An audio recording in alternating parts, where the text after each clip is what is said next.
Laurie Show was already seriously injured. She was on the floor, bleeding badly, and Lambert kneeled next to her and sawed her neck like a loaf of bread. Laurie Show was a 16-year-old teenager. She was an all-around really nice girl. She did really well in school. She got really good grades. She went to church class. She had a job. She didn't get into a lot of trouble. She was really good, I think, as teenagers go. She grew up in Pennsylvania. She lived with her mum, and they lived in a place called Lancaster in Pennsylvania. It was just Laurie. She was an only child with her mum as a single parent. Her parents had previously been divorced. So Laurie met a guy called Butch. That was his nickname. That's what he went by. But his real name was Lawrence Yunkin. So I'm going to refer to him as Butch during this just to avoid any confusion.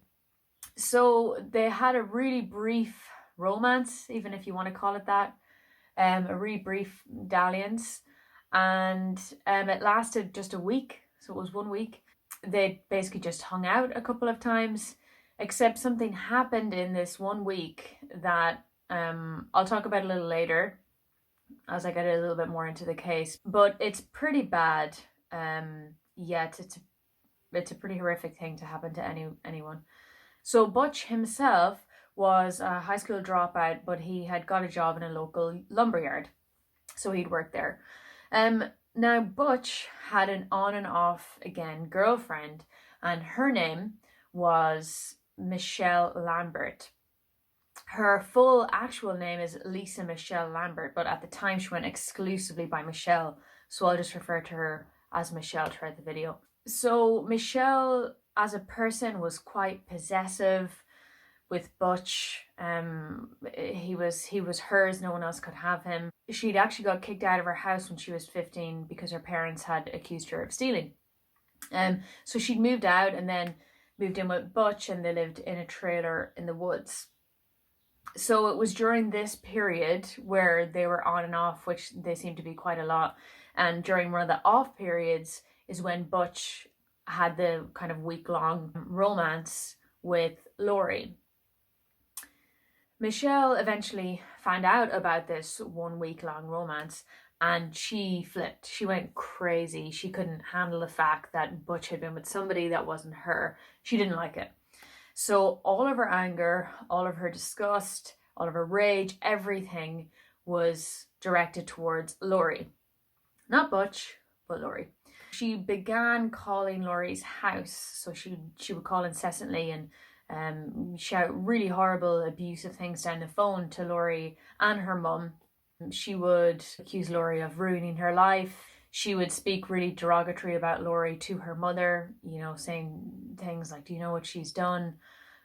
She slept with my boyfriend," and lots of other abuse. The phone calls then got so bad that Laurie and her mum had to change the number. So Laurie's mum had said that no matter how much they didn't answer, no matter how much they took the phone off the hook, when they put it back, that Michelle again would call incessantly, repetitively. There was basically no escape from it, so they ended up changing the number to try to avoid all of that. But then Michelle kicked it up a notch further. So she went to Laurie's place of work. So Laurie worked in a local mall or a shopping centre. And Michelle and Butch pulled up one day when Laurie had finished work and she was in the car park talking to one of her friends. Michelle jumped out of Butch's truck and she slapped Laurie, and then she grabbed her head and she smashed her head off a truck that was nearby. So after this, Laurie was basically terrified of Michelle. She didn't want anything to do with her. She would go different routes to work. She wouldn't hang around after work. She basically she was terrified. She didn't want anything to do with her, avoided her at all costs. So it was around this time that Michelle also discovered that she was pregnant by Butch. So whether or not her being pregnant had a part to play in, I guess, just the stalking and the increase in intensity, who knows? Maybe, maybe not. I guess if somebody has a personality type where they're becoming obsessed with someone and stalking them, chances are being pregnant probably won't make a difference as to whether or not they're going to do that. So during this incident, Michelle had said to Laurie, "If anything happens to my baby, I'll kill you." I'm not exactly sure what she means by that. and how Laurie would be in any way to blame if anything happened to her baby. The only thing I can think of is if, I don't know, maybe the stress of Michelle finding out that Butch had been with Laurie while they were in one of their off periods, I don't know, would maybe affect her baby. That's all I can think of. I said something to the effect, if something happens to my baby or if my baby dies, I could just kill you or I'm going to kill you. That's what I said. I mean, bearing in mind they had only been with each other for 1 week. So yeah, it's a pretty intense response from Michelle. Something isn't right there. No one responds like that normally. So after this attack, Laurie and her mum filed charges against Michelle. It was around this time that Laurie also told her mum why her and Butch had broken up. And it was because during that 1 week, she'd suspected that Butch had actually date raped her, which is pretty serious. So it's pretty terrifying to think you had been date raped, and then the person that you had been date raped by, their girlfriend, or their on and off girlfriend, is now stalking you. Can't even imagine how that must feel. So throughout the whole stalking of Laurie by Michelle, Michelle would often try to recruit people to hurt Laurie. So one of these friends was called Tabitha Buck. So Tabitha was also a teenager. She was the same age as Michelle, so I think they were both 17. Butch, by the way, was a couple of years older. So when Michelle would ask people to, help her hurt Laurie or ask other people to hurt Laurie, she would often talk about kidnapping Laurie and slitting her throat. I mean, how none of her friends thought this was psychotic and weird, I don't really know.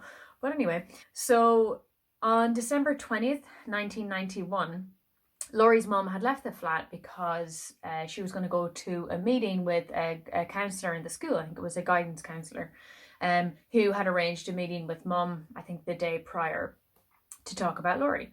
So her mum got up, Laurie got up, they both got dressed. Her mum left earlier to be in time for this meeting.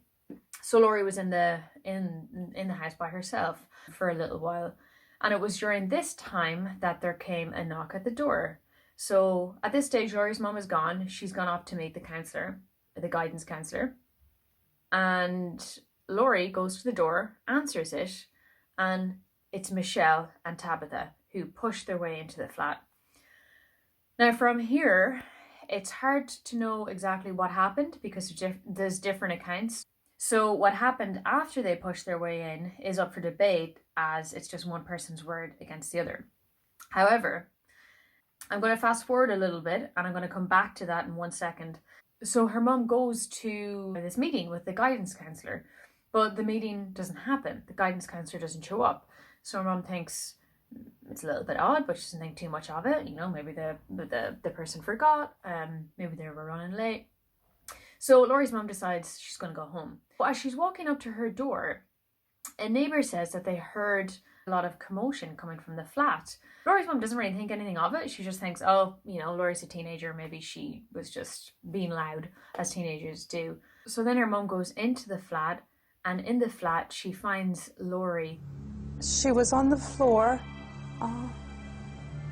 And there was lots of blood around her. So she had a rope around her neck. So I ran to the kitchen, got a knife and went in and slipped my fingers under the rope and cut it. And she moaned. At that time, I saw that her throat was cut.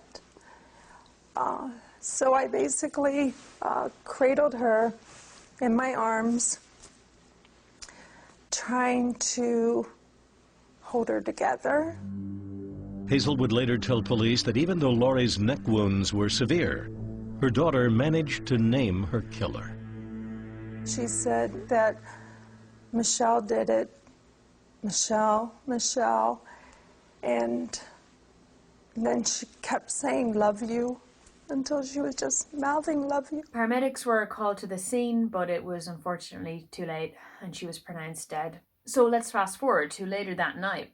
Michelle, Tabitha and Butch were all playing bowling. They were all arrested on the suspicion of the murder of Laurie Show. So it's here where it gets kind of complicated, I guess, with people's versions of events in terms of the different testimonies of what happened inside that flat. So all of them, that's Butch, Tabitha, and Michelle, all have, I guess, different stories.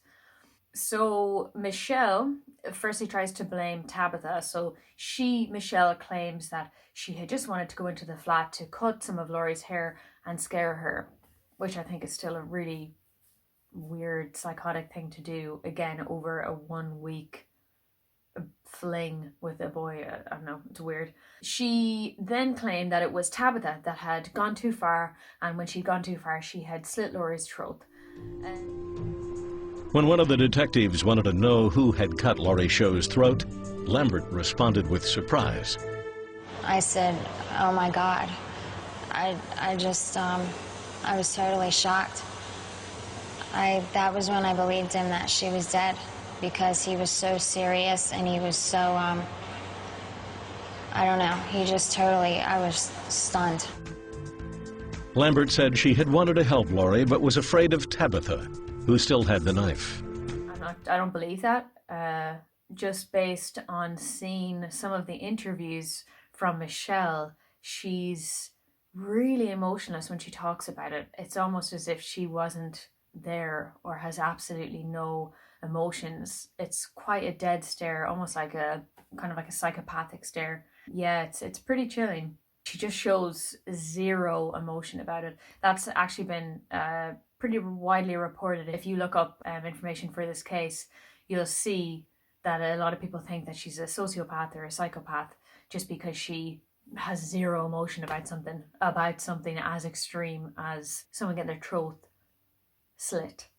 So Butch, during this, claims that he had nothing to do with it, in the sense that he didn't know that they were going to kill her. He thought it was going to be essentially like a prank. They were going to scare her and yada yada. Again, I'm not sure if I believe that, because the day before he had actually brought Michelle to like a DIY type shop, and they had gotten rope and duct tape and scissors and all the rest of it. And so, I mean, he knew something was going to go down. And he was also aware of how much Michelle had told other people that she wanted to slit her throat. Tabitha had, of course, blamed it on Michelle and claimed that she was the one that had slit Laurie's throat. On the stand, Buck admitted that by holding Laurie Show down during the struggle, she had been an accomplice to her death, but claimed that it was Lambert who actually committed the murder. Tabitha Buck described what occurred at the conclusion of this incident, where Laurie Show was already seriously injured. She was on the floor bleeding badly, and Lambert kneeled next to her and sawed her neck like a loaf of bread. Tabitha also testified that Lawrence Youngkin was never in the apartment and accused Lambert of lying to get out of prison. Lambert insists that Tabitha is the one lying. So after Michelle had given her testimony, she later recanted it and changed it to say that basically Butch had forced her to do it, and that she was a victim of domestic abuse, essentially, and he made her do it and she was just following orders. Butch, of course, denies all of this. So Michelle also wrote Butch a letter that had 29 questions in it, and it basically just seems like she's trying to frame Butch for the murder and to make it seem like he was abusing her, and she didn't want to basically hurt Laurie, and it was all Butch's kind of fault. I don't really believe this either, because when you see Butch's responses to some of the questions, he's purposely not answering them, because it's almost as if he knows what she's trying to do. In a strangely worded document that came to be known as the 29 Questions, Youngkin responded to a series of questions that Lambert posed to him. She claims Lawrence's answers shocked her. He basically didn't care. He was like a monster. And one of the questions I asked him, I know you're sorry and you didn't mean to kill her and everything, because at that point I believed that he really hadn't meant to do it and he went wrong.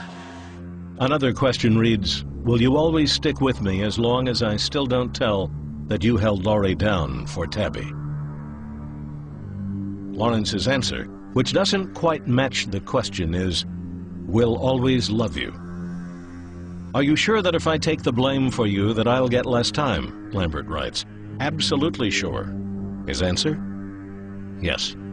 The case itself, it's pretty crazy in terms of the appeals, and for a brief period Michelle was let out. The judge had ruled that she was basically innocent and that she could no longer be tried for this murder again. And then she was retried.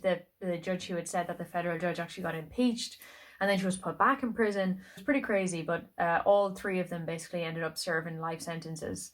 Another claim that Michelle made was that she had been raped by some police officers before Laurie's murder, and that they had tried to frame her for Laurie's murder because they had raped her and they basically wanted to shut her up, which again sounds pretty far-fetched. She actually has a history of accusing people of rape, so that's like prison guards, police officers, family members, friends of family or friends of friends.